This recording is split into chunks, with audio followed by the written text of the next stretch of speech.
আসসালামু আলাইকুম এভরিওয়ান, কেমন আছেন? আমি চলে আসলাম আজকে নতুন একটা ভিডিওতে। ভিডিওটার শুরুতে বলে রাখলাম আমার ভিডিওটাকে সম্পূর্ণ দেখে কন্টিনিউ করে দেবেন। এই যে কলার মোচা রান্না করব আজকে। এটাকে ধোয়া হয়নি এখনো। তো এখানে আমি বৃষ্টির পানি দিয়েছি, কলার পানি দিলে কালো হয়ে যাবে। আর কড়াইতেও গরম পানি দিয়েছি, আগে সিদ্ধ করে নিব, তারপরে বেটে মশলা দিয়ে ভুনা করব।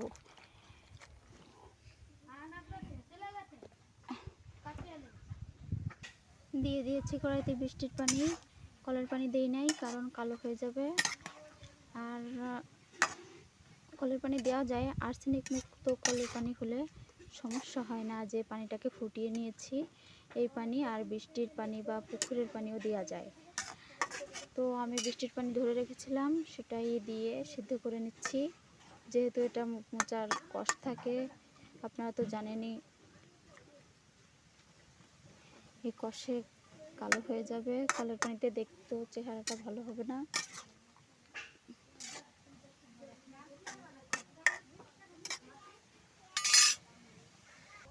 আমি পাটা বসিয়ে রেডি করে রেখেছি, যে গরম গরমেই বেটে দেব।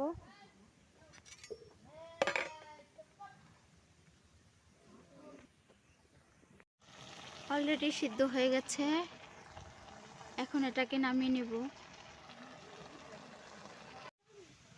তো আমি পুরো সিদ্ধ করা মোচাটাকে বেটে নিয়েছি ওই যে।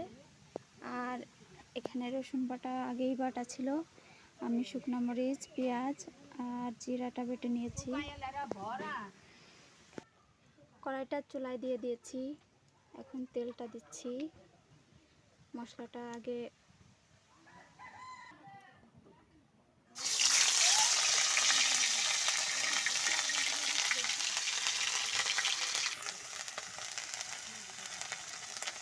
একটু নুন দিলাম,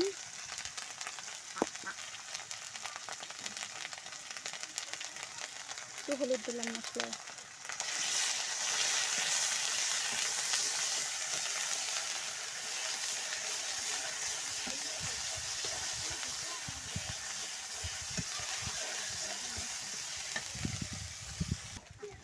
তো আমি কিছুটা কালো জিরাও এর মধ্যে দিয়ে দিলাম।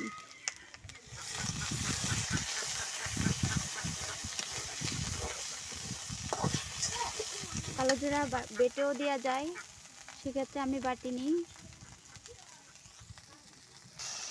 তো আমি আর একটু তেল দিয়ে দিয়েছিলাম, না হলে মোচায় তেল কম হয়ে গেলে ভালো লাগবে না, কড়াইও পুড়ে যাবে।